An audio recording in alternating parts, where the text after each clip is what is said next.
प्रिय दर्शकों, नमस्कार। एक बार फिर से उपस्थित हूँ आप सबके सामने विश्लेषण जन्म कुंडली का इस कार्यक्रम के अंतर्गत। आज जो आपके सामने कुंडली लेकर के आया हूँ, ये कुंडली आई है मेरे पास आनंद, गुजरात से। शुरू करते हैं आज का कार्यक्रम। कहीं नहीं जाना है, बिल्कुल बन के रहिएगा। कुंडली विश्लेषण का कार्यक्रम आपको बहुत सारी चीज़ें सिखा जाता है, इस वजह से इसे नियमित रूप से अगर आप देखेंगे तो कुंडली अध्ययन का व्यवस्थित तरीका आपको समझ में आ जाएगा। आइए, सबसे पहले किसी भी कुंडली का अध्ययन जब आप करने चलें तो उसकी जन्म कुंडली के पंचांग को सबसे पहले देखें, क्योंकि पंचांग से ही जातक के जीवन के में पड़ने वाले ग्रहों के प्रभावों को समझने में आसानी होती है। जन्म हुआ है पौष माह में, ऐसे लोग थोड़े आलसी होते हैं। अब ग्रहों का प्रभाव, तो जन्म कुंडली में शनि ही लग्नेश बनते हैं और तीसरे भाव में बैठे हैं नीच के होकर के। यहाँ पर भी नीच के हो गए हैं, इस वजह से लग्नेश वर्गोत्तम हो गए, और वर्गोत्तम ग्रह जो होगा वो बली होगा। इसका अर्थ होगा कि शनि इस कुंडली के लग्नेश हैं और वर्गोत्तम होने के कारण बली हो जाएंगे। दक्षिणायन में पापक ग्रहों का बल बढ़ जाता है, मतलब शनि, राहु, केतु और मंगल, इनका प्रभाव बढ़ेगा और इनके प्रभावों में वृद्धि के कारण जातक के जीवन में चुनौतियों का सामना भी करना पड़ता है।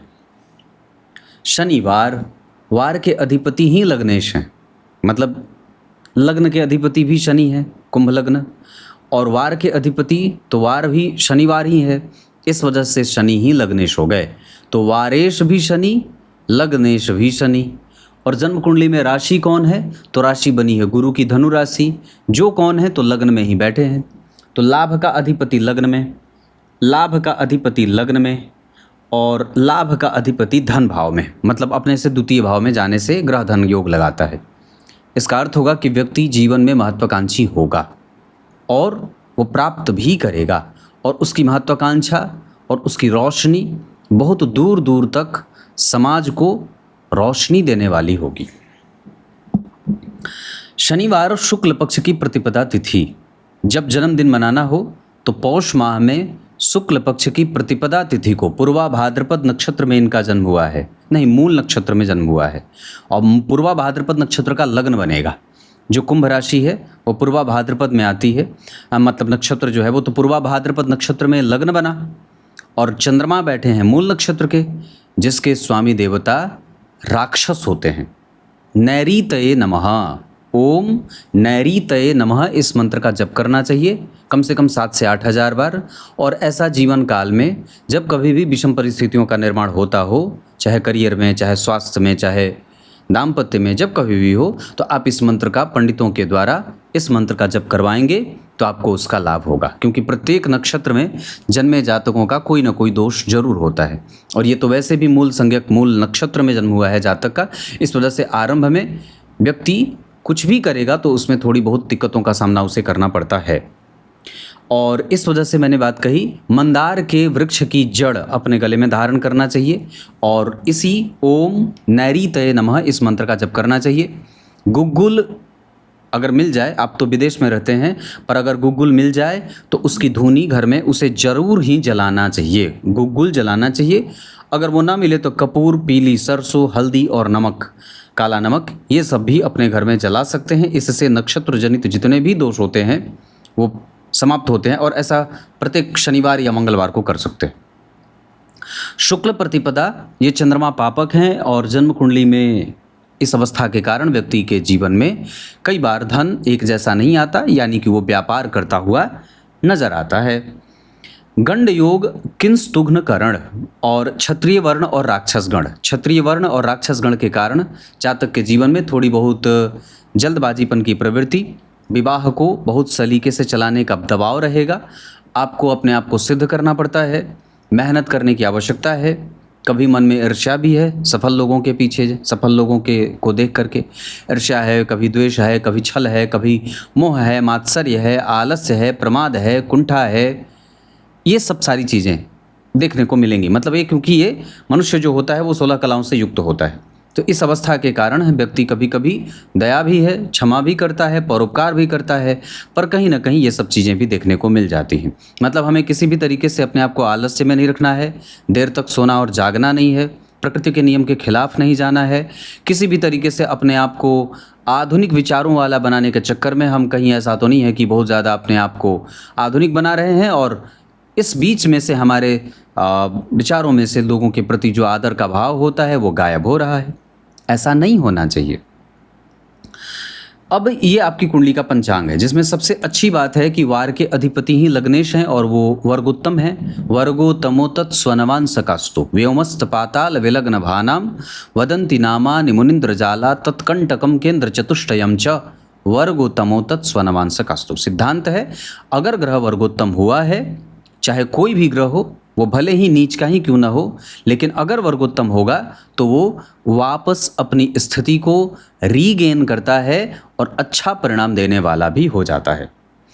तो यहाँ पे लग्नेश शनि, इस वजह से इनकी दशा काल में व्यक्ति के महत्वाकांक्षाओं की पूर्ति होगी।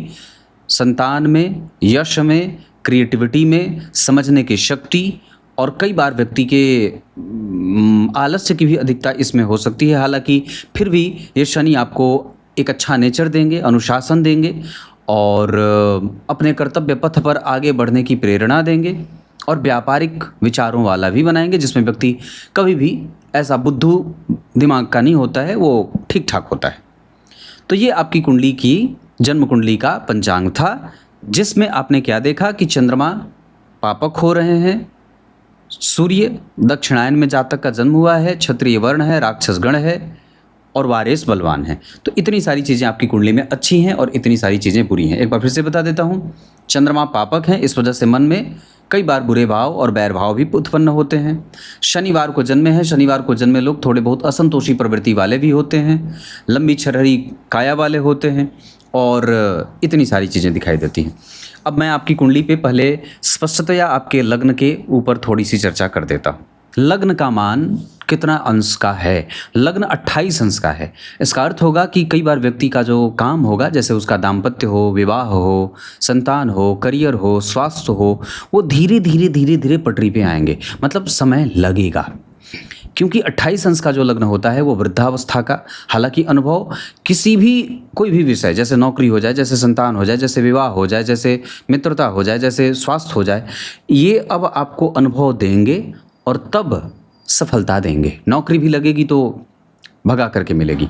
28 अंश 20 कला कुंभ राशि लग्न में बनी है। ये शनि की मूल त्रिकोण राशि है और पूर्वा भाद्रपद नक्षत्र इसके अंतर्गत आता है। पूर्वा भाद्रपद नक्षत्र गुरु का नक्षत्र है।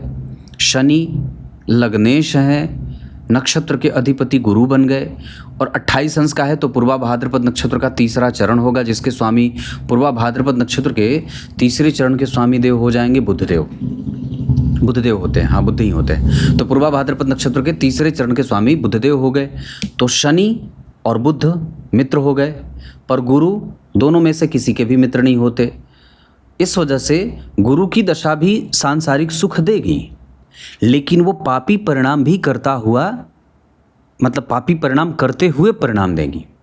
बुध राजयोग कारक ग्रह होते हैं, तो बुध की दशा में उच्च शिक्षा, संतान, विवाह, दाम्पत्य, लाभ और भाग्य उदय ये होगा। और शनि सर्वस्व गौरव प्रदान करने वाले ग्रह हो जाएंगे।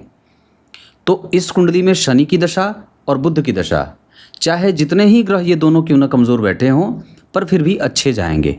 गुरु कभी कभी परेशान करेंगे, हालांकि फिर भी लग्न में गुरु बैठे हैं तो कई बार ये दोषों का समन भी कर देते हैं, पर ये स्वतः ही इस कुंडली के लिए पापी होते हैं, तो कई बार जातक के जीवन में थोड़े बहुत पापाचार भी करवाएंगे, जैसे जल्दबाजीपन, पसंद ना आना, कड़वा, रूखा और घर्षण के साथ कोई बात बोल देना। हालांकि विनय संपन्नता फिर भी रहेगी।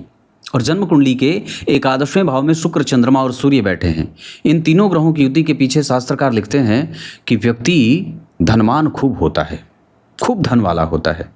उसके धन से कई लोगों के घर के खर्चे चलते हैं और संतति वाला भी होता है, पर बीमार और थोड़ा रोगी भी रहता है। ये बात है।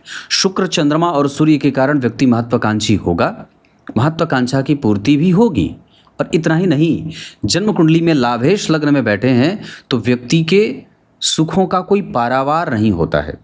खूब धनवान, उसके धन की रोशनी कई कई वर्षों तक उसके खानदान से चमकती रहती है। ये बड़ी अच्छी बात है। सबसे पहले तो कोई भी काम व्यक्ति का नहीं रुकेगा। किम कुर्वन्ते सर्वे ग्रहा यस्सु केंद्रे बृहस्पति शुक्रो दश सहस्त्राणी बुद्धो दश शतानि च लक्ष्यमेकं तु दोषाणाम गुरु लग्ने व्यपोहति। लग्न में गुरु 1,00,000 दोषों का शमन कर देते हैं। लग्न से केंद्र में चंद्रमा, लग्न से केंद्र में शुभ ग्रह, लग्न से केंद्र में राजयोग कारक ग्रह और जन्म कुंडली का लग्नेश वर्गोत्तम, तो ये सब अच्छी बात है। लग्न से केंद्र में गुरु, लग्न में गुरु, लग्न से केंद्र में बुध, लग्नेश शनि और वर्गोत्तम। सूर्य जन्म कुंडली में सप्तम भाव के स्वामी होकर के उच्च के बैठे हैं, यहाँ वो मित्र की राशि में बैठे थे, तो सूर्य ठीक है। तो ये इतनी सारी बात है। इसमें और भी चीज़ें जो मैं आपको समझाना चाहूँगा या बताना चाहूँगा वो ये है कि मारक कौन होंगे, ये जानना बहुत आवश्यक होगा। द्वितीय भाव के स्वामी के साथ एकादशवें भाव के स्वामी है देवगुरु बृहस्पति, ये पापी भाव है। इस वजह से देवगुरु बृहस्पति इस कुंडली के लिए पापी ग्रह बनेंगे। पापी पाप करवाता है। सप्तम मारक स्थानम तस्मातु प्रबलम धनम। सप्तम स्थान मारक होता है, द्वितीय भाव मारक होता है, द्वितीय भाव ज़्यादा मारक होता है और तीसरा भाव भी मारक होता है, क्योंकि अष्टम का वो 8वां होता है। तो किसी भी भाव का जो 8वां होता है वो उसकी मृत्यु होती है। तो अष्टम भाव आयु का और इसका 8वां यानी कि तीसरा, तो ये शनिदेव भी कभी कभी स्वास्थ्य से संबंधित समस्या देंगे, बच्चों के स्वास्थ्य से संबंधित समस्या देंगे। दूसरा, शनिदेव क्या बोलते थे कि देवगुरु बृहस्पति इस कुंडली के पापी ग्रह बन गए। तो देवगुरु बृहस्पति इस कुंडली में द्वितीय भाव के स्वामी हुए हैं और जन्म कुंडली में लग्न में बैठे हैं, पीछे केतु बैठे हैं, किसी शुभ ग्रह से प्रभावित नहीं और जन्म कुंडली के द्वितीय भाव के स्वामी होने के कारण वो मारक होंगे। तो द्वितीय भाव के स्वामी होने के कारण पहले तो नंबर पे देवगुरु बृहस्पति मारक हो गए। दूसरे नंबर पे मारक कौन बनेंगे, तो सप्तम भाव के स्वामी होते हैं सूर्य, तो दूसरे भाव पे सूर्य मारक होंगे। यानी कि सूर्य की दशा भी व्यक्ति के जीवन में क्या मारेगी, लाभ भाव में बैठे हैं, महत्वाकांक्षा मारेगी, कई बार आत्मविश्वास की कमजोरी करे, है ना। तो यहाँ पे ये बात हो गई। उसके बाद जन्म कुंडली में मारक और बनेंगे, तो इस कुंडली में मारक बनेंगे मंगल, क्योंकि तीसरे और 10वें भाव के स्वामी होकर के अष्टम भाव में बैठे हैं, केतु से दृष्ट हैं। तो इस कुंडली के लिए जन्म कुंडली में 3 ग्रह मारक बने, पहला देवगुरु बृहस्पति, दूसरा सूर्य और तीसरे मंगल। अब एक बात मैं आप लोगों को नोट डाउन करके रख लेना चाहिए कि प्रत्येक कुंडली के लिए, कुंभ लग्न की कुंडली के लिए एक सर्वमान्य सिद्धांत ये हो गया कि ये ग्रह मारक होगा। जैसे कुंभ लग्न की कुंडली के लिए द्वितीय भाव के स्वामी हो गए तो देवगुरु बृहस्पति मारक हो गए, और जन्म कुंडली में तीसरे और जन्म कुंडली के 10वें भाव के स्वामी होकर के लग्नेश के शत्रु होने के कारण मंगल देव भी मारक होंगे, और सप्तम भाव के स्वामी होने के कारण सूर्यदेव मारक होंगे। पर सवाल ये उठता है कि ये मारक हो तो गए, पर क्या मारक बन रहे हैं? मैं राष्ट्रपति बन गया, पर क्या मैं उस पद का जरा भी इस्तेमाल कर रहा हूँ? तो नहीं। तो जब तक जन्म कुंडली में मारक भावों का संबंध शनि मंगल राहु केतु या छठा, आठवां, तीसरा और दूसरा भाव से नहीं होता है, तब तक वो ग्रह मारक नहीं बनता है। ये बात भी याद रखें। हाँ, वो मारक है तो जरूर अपना प्रभाव थोड़ा बहुत देगा, पर पूर्णतया मारक वो नहीं होता। तो जन्म कुंडली में मंगल अष्टम भाव में है, ये जातिका की कुंडली है, इस वजह से, और केतु से दृष्ट हैं, लग्नेश नीच के, सूर्य और चंद्रमा एक साथ बैठे हैं, इस वजह से इस कुंडली में इम्यून स्वास्थ्य की कमजोरी करेगा, नियमित दिनचर्या की गतिविधि कमजोर होगी, पेट में ऑपरेशन, नाभि के नीचे का क्षेत्र परेशान और प्रभावित होता है। इसके साथ साथ कई तरीके की समस्या देखने को मिलती हैं। तो मेरे कहने का अर्थ है कि यहाँ मंगल अष्टम भाव में है, जो संतान के समय, गर्भधारण के समय पे या कई बार अनियमितता देते हैं। इसके साथ साथ सप्तम भाव के स्वामी होकर के सूर्यदेव भी मारक बनेंगे, क्योंकि वो जन्म कुंडली में किसी भी शुभ ग्रह के प्रभाव में नहीं है और दरअसल एकादशवें भाव में बैठे हैं, लग्नेश के शत्रु हैं, और उसके बाद मंगल जैसे पापक ग्रह से दृष्ट हैं, जो इस कुंडली के लिए मारक बन रहे हैं। तो कहीं ना कहीं मंगल और सूर्य का संबंध बना, मंगल और शुक्र का संबंध बना, इस वजह से इस कुंडली के लिए सूर्य, हालांकि सूर्य और चंद्रमा कभी भी पूर्ण रूप से मारक का काम नहीं करते हैं, ये मारने में सहायता करते हैं, इस वजह से इन्हें सहायक मारक ग्रह कहा जाएगा। अब एक अद्भुत बात है जो आप लोगों को और भी बता देता हूँ। कुंभ लग्न की कुंडली के लिए 12वें भाव के स्वामी होते हैं शनिदेव, इस वजह से वो 12वें भाव के स्वामी होने के कारण वो भी कभी कभी परेशान करते हैं।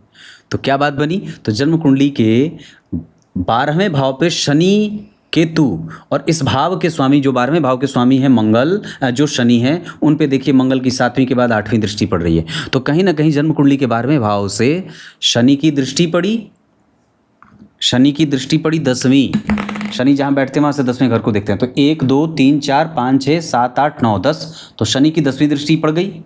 उसके बाद इस भाव में केतु पहले से बैठ गए, इस भाव के अधिपति पे किसी शुभ ग्रह की कोई दृष्टि नहीं है, और साथ ही साथ इस भाव के स्वामी शनि देव के ऊपर मंगल की भी दृष्टि है। तो जन्म कुंडली के 3रे भाव पे शनि मंगल का प्रभाव पड़ा ना, इस वजह से इस कुंडली के लिए शनि मंगल मारक होंगे और ये प्रधान मारक बन जाएंगे। और दूसरा, तो जन्म कुंडली के 7वें भाव के स्वामी के ऊपर 8वें भाव में बैठा मंगल देख रहा है, इस वजह से सूर्य में मंगल भी कष्ट देने वाले बनेंगे। हालांकि बहुत सामान्य, पर फिर भी सूर्य और मंगल की दशा में भी हमें अपने हड्डी, दांत, घुटना और कई बार पाद तल की समस्या बनती है, या कई बार व्यक्ति को छोटी मोटी परेशानियां या बड़ी परेशानियां परेशान करती हैं। तो आप लोगों को मैंने ये मारक जो ग्रह थे उनसे आपका परिचय करा दिया। अब आपका ध्यान मैं इनकी कुंडली में ग्रह किस राशि में बैठा है, कहाँ बैठना चाहिए और कितने अंशों पे बैठा है, किस नक्षत्र में, इसका परिचय करा देता हूँ। अब यहाँ से आगे बढ़ते हैं और सबसे पहले बात करते हैं सूर्य। भगवान सूर्य नारायण जिसकी कुंडली में अच्छे होते हैं वो व्यक्ति आत्माभिमानी होता है, स्वाभिमानी होता है, आत्मविश्वासी होता है, नैतिकीय तत्वों को जिम्मेदारी से निभाने वाला और पालन करने वाला होता है। जिस व्यक्ति की कुंडली में सूर्य अति विशिष्ट कारक होकर के अर्थात 11वें भाव में बैठे होते हैं, वो व्यक्ति मनोनुकूल वातावरण तैयार कर देने वाला होता है, विनोदी स्वभाव का, श्रेष्ठ लोगों से मैत्री करने वाला, गंभीर मानसिकता का चिंतन करने वाला होता है। सूर्य लग्न कुंडली में बनते हैं 7वें भाव के स्वामी और बैठे हैं 11वें भाव में, धनु राशि में बैठे हैं 3 अंश 18 कला, जिस पे किसी भी ग्रह की दृष्टि नहीं है, मंगल की दृष्टि है। तो 7वें भाव के स्वामी पे 10वें भाव के स्वामी की दृष्टि पड़ गई। इस वजह से व्यक्ति के जीवन में कारोबारी पति मिलेगा, पहली बात। और दूसरा, जन्म कुंडली में मेहनत करनी पड़ेगी, क्योंकि 11वें भाव के स्वामी लग्न में, 10वें के स्वामी अष्टम में और जन्म कुंडली के 10वें स्थान पे राहु की दृष्टि है। तब जाकर के आपका कारोबार, जब तक आप अपने आप को सिद्ध नहीं करेंगे तब तक कुंडली परिणाम नहीं देगी। मेहनत करना ही होगा, इसका कोई ऑप्शन नहीं है, क्योंकि 10वें स्थान पे राहु का संबंध व्यक्ति को जीवट बनाता है, मेहनत करने का बल देता है। इतना ही नहीं, एक पक्ष और भी जो अच्छी बात वाली हो जाती है कि व्यक्ति निरंतर नए नए और ऊंचे ऊंचे लक्ष्यों का निर्धारण करने वाला भी होता है। ये सब सूर्य की दशा में होगा। आपको मैं जैसे जैसे समझा रहा हूँ वैसे जो भी परिणाम बताऊंगा वो आप ये समझेंगे कि उस दशा काल में वैसा परिणाम ग्रह देगा। तो सूर्य मूल नक्षत्र में बैठे हैं, मंगल से दृष्ट हैं और जन्म कुंडली में उनके भाव के ऊपर गुरु की दृष्टि है, इस वजह से पति चरित्रवान मिलेगा। और जन्म कुंडली के 2 भाव के स्वामी लग्न में बैठे हैं और 7वें भाव के स्वामी लाभ में बैठे हैं, इस वजह से दाम्पत्य के आदमी जैसे ही विवाह में व्यक्ति प्रवेश करता है, वैवाहिक मतलब पाणी ग्रहण संस्कार में जैसे आता है, उसके सुखों में और भी ज़्यादा निरंतर वृद्धि हो जाती है। और एक बात और है, जन्म कुंडली में लग्न जो है वो कुंभ राशि का 2 भाव के स्वामी लग्न में बैठे हैं, लग्न पूर्वा भाद्रपद नक्षत्र का बैठा है। व्यक्ति जब तक अपने जन्म स्थान से दूर नहीं जाएगा, विदेश में नहीं जाएगा, तब तक उसको सुख नहीं मिलेगा। या तो वो बाहर ही रह जाए या बाहर ही बस जाए, पर अपने मातृभूमि से प्रेम करता हुआ, उसके प्रति कृतज्ञता का भाव रखता हुआ। पर ये बात डंके की चोट से मैं 1000% गारंटी से कहता हूँ कि व्यक्ति की कुंडली का सुख जन्म स्थान से विदेश में है, दूर ही है, जन्म स्थान पे नहीं है। सूर्य अनुभवी बना रहे हैं और उनके ठीक पीछे बुध वेसी वाशी योग का निर्माण कर रहे हैं, जो व्यक्ति को मतिमान, निर्णय लेने में सक्षम और घबराने नहीं वाला ऐसा बना देते हैं। इस कुंडली में अगर कोई भी परेशानी होगी तो सूर्य और चंद्रमा के 11वें भाव में एक साथ बैठने के कारण ही हो सकती है, अन्यथा तो ऐसी कोई बात नहीं नजर आ रही है। एक पक्ष और भी होगा जो कभी कभी व्यक्ति को मेहनत करने पे विवश करेगा, वो है मंगल और शनि की दृष्टि जन्म कुंडली के 8वें भाव पे। इस कारण से भी व्यक्ति को मेहनत करना पड़ता है, मेहनत करनी पड़ती है। उसके बाद चंद्रमा जो बैठे हैं वो मूल नक्षत्र के बैठे हैं वो भी, और 7 अंश 10 कला के बैठे हैं। 6ठे भाव के स्वामी हैं, 11वें भाव में बैठे हैं। चंद्रमा की दशा में व्यक्ति को धन से हानि उठानी पड़ती है, गलत व्यक्ति से मैत्री होती है, गलत लोगों पे पैसे लगते हैं, गलत कंपनी में निवेश होता है और गलत चीज़ों का समावेश जीवन में होने लगता है। आधुनिकता हावी रहती है, गलत निर्णय व्यक्ति लेता है और इसके कारण व्यक्ति को नुकसान होगा। वो अभी चंद्रमा आने वाले हैं 2028 के मार्च से, जो 10 साल चलेंगे। मतलब अगला 10 वर्ष हमें बहुत सावधानी से, सतर्क होकर के, पूरी गंभीरता के साथ, बिना राजनीति किए, पूर्णतया अपने काम पे फोकस करने के साथ हमें वो 10 साल निकालने होंगे। अन्यथा कई बार ये हमारे मन मुताबिक परिणाम को कमज़ोर करने वाले भी बन जाएंगे। उसके बाद बनते हैं मंगल, आपकी कुंडली के दशम और तृतीय भाव के स्वामी, और जन्म कुंडली में ये इस बात का निर्धारण कर रहे हैं कि व्यक्ति अपने पिता और माता के खर्च और भार का वहन करने वाला होगा। ऐसे लोग कई बार अगर एकाकी हों या अकेले हों तो भी अपने माता और पिता का पूरा ध्यान रखने वाले, श्रवण कुमार की भांति उनकी सेवा करने वाले, इतना ही नहीं अपने लाभ से सबको अचंभित और आश्चर्य में डाल देने वाले ऐसे होते हैं। तो जन्म कुंडली में मंगलदेव हस्त नक्षत्र में 18 अंश के बैठे हैं और अमात्य कारक ग्रह बनेंगे, क्योंकि दूसरे सर्वाधिक ग्रहों के साथ ग्रह की स्थिति में बैठे हैं। सबसे ज़्यादा अंश पे देवगुरु बृहस्पति हैं, 26 अंश के दूसरे नंबर पे 18 अंश पे मंगलदेव बन रहे हैं। तो इस कुंडली के लिए अमात्य कारक ग्रह जन्म कुंडली में मंगल, लग्न कुंडली में कन्या राशि में, नवांश कुंडली में बैठे हैं कहाँ? 3 नंबर में। मतलब यहाँ से ग्रह दशम स्थान की यात्रा कर रहा है, इस वजह से मंगल की दशा में भी लाभ के योग बनेंगे। पर फिर भी हमें चंद्रमा की दशा में धन देने से बचना होगा और मंगल की दशा में हमें अपने स्वास्थ्य का विशेष ध्यान देना होगा, जिसमें पेट हो, हड्डियाँ हो और कई बार रक्त प्रवाह, आँखों की समस्या, हड्डियों की समस्या और हार्मोनल डिसबैलेंस, ये सब हो सकता है। हमें मंगल की दशा में इसका ध्यान देना होगा। मंगल की 7वीं दृष्टि द्वितीय भाव पे व्यक्ति को कठोर और कड़वा बोलने वाली और आधुनिक शिक्षा से धन कमाने वाली, पैसा बचाने में व्यक्ति का विश्वास उतना ज़्यादा नहीं होता, वो खर्च करने वाला होता है, पर भविष्य को देखने वाला होता है। शोषण हो जाता है व्यक्ति का कई बार। मतलब हमें ऐसे लोगों से बच के रहना है जो बहुत ही ज़्यादा खराब हों, बुरे हों, अच्छे व्यक्तित्व के ना हो, नशे की चपेट में ना रखते हों, आपको गलत तरीके से विषपान ना करा दें, गलत चीज़ों से आपका संपर्क ना करा दें। मतलब जो चीज़ें होती हैं इसका हमें ध्यान रखना होगा और इन सारी चीज़ों का ध्यान हमें मंगल की दशा में रखना होगा। ये बात क्लियर है। मतलब हमें कोई कम पैसों पे हमें कोई ब्लैकमेल ना करे, हमारी कोई मतलब चीज़ें हमारी लीक ना हो जाए, ऐसी चीज़ों का ध्यान हमें मंगल की दशा में देखना। बुध का प्रभाव जन्म कुंडली में है। जन्म कुंडली में पंचम भाव के और अष्टम भाव के स्वामी हैं और ये बुध और मंगल का जो परिवर्तन है ये व्यक्ति को सफल करेगा। और पंचमेश होकर के दशम स्थान में बैठे हैं, अति विशिष्ट कारक भाव से ठीक पीछे बैठे हैं, लेकिन दशम स्थान में दृश्य क्षेत्र में बैठे बुध व्यक्ति को बहुत ही सुंदर और अनुकूल परिणाम देते हैं। इस वजह से आपकी कुंडली में बुध की दशा बहुत अच्छी जाएगी और बुध आपकी कुंडली में 100% अच्छा परिणाम करेंगे भी। उनकी दशा काल में कंपनी बदले, नौकरी बदले, चीज़ें बदले, संतान, दाम्पत्य, विवाह, प्रेम आदि में लाभ होता है और बहुत सारी चीज़ें दिखने को मिलती हैं। तो ये बुध की दशा अंतरदशा में 2025 के दिसंबर से आने वाली है, जो आपके लिए बड़ा ही अच्छा परिणाम देगा। करियर के लिए भी, आपके एजुकेशनल स्थिति के लिए भी, आपके लिए एक थेरेपी का काम करेगी बुध की दशा। देवगुरु बृहस्पति तो लग्न में बैठे हैं, आत्मकारक ग्रह हैं। लग्न कुंडली में कुंभ राशि में, नवांश कुंडली में वृष राशि में, दशमांशा चक्र में तुला राशि में। कल को मन करे तो आप अपना कारोबार भी शुरू कर सकते हैं। और जन्म कुंडली में गुरु लग्न में बैठे हैं, पूर्वा भाद्रपद नक्षत्र में 26 अंश के अपने ही नक्षत्र में बैठे हैं।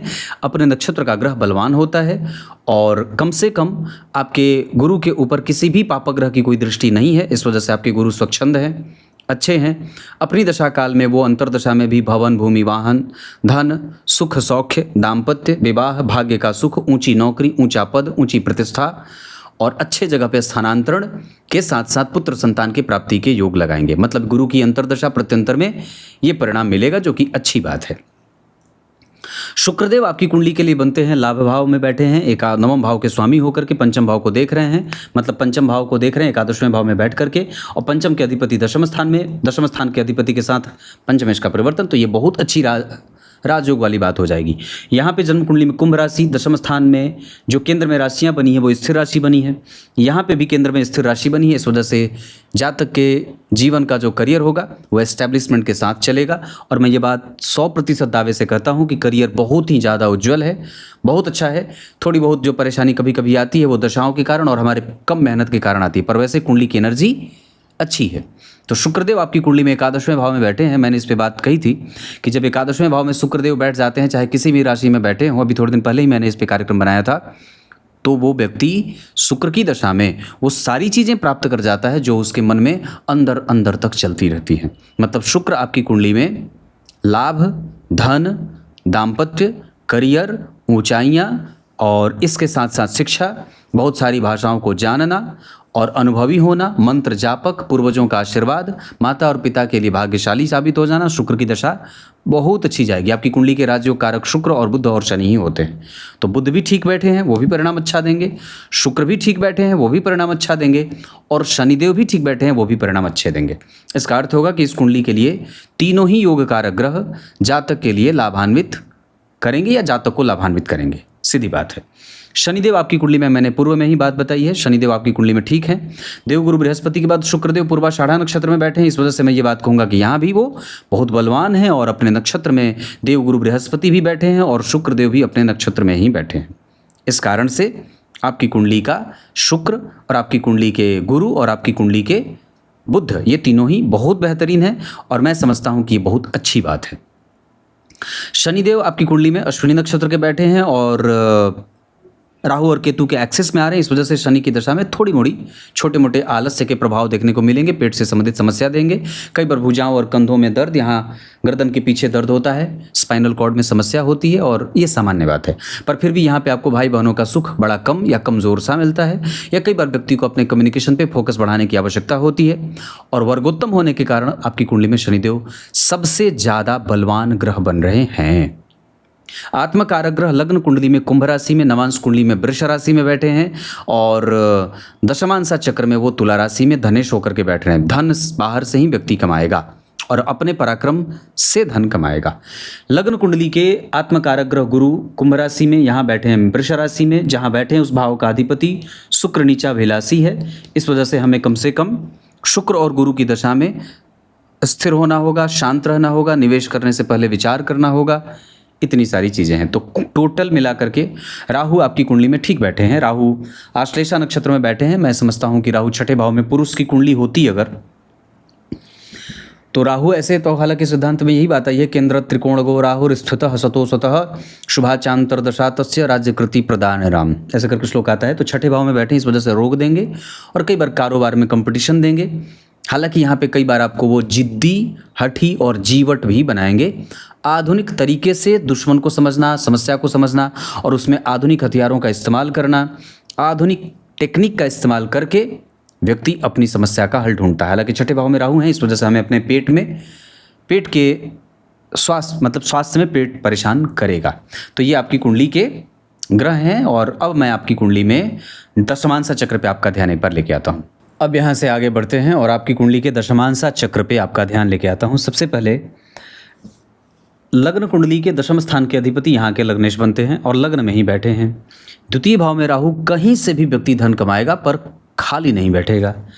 तृतीय भाव में दशम स्थान के अधिपति इस बात का दर्शन करा रहे हैं कि व्यक्ति कमाएगा भी और भार वहन भी करेगा और थोड़ा नहीं बहुत अच्छा कमाएगा, क्योंकि दशम स्थान पे राहु का संबंध यहाँ भी बन रहा है, दशम स्थान से राहु का संबंध यहाँ भी बन रहा है और दशम स्थान से राहु का संबंध यहाँ भी बन रहा है।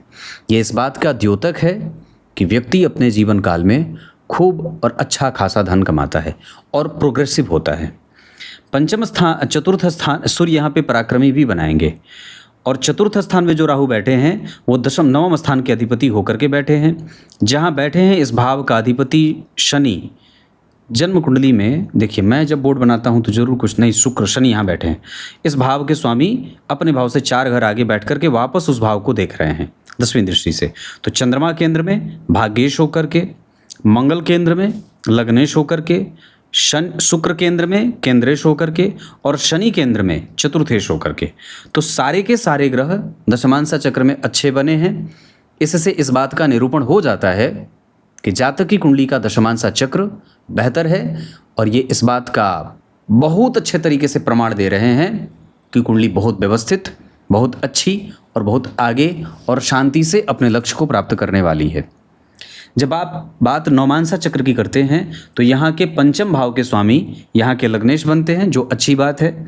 चंद्र मंगल योग, सुखद दाम्पत्य, 12वें भाव में गुरु, सुखद शारीरिक संबंध, पंचम भाव और चतुर्थ भाव तीसरा, ये दोनों भावों के स्वामी या जन्म कुंडली में इस भाव के स्वामी तीसरे में, इस भाव के स्वामी उच्च के, नवम भाव के स्वामी पंचम में, नवम भाव के स्वामी एकादश में बैठ करके पंचम को देख रहे थे।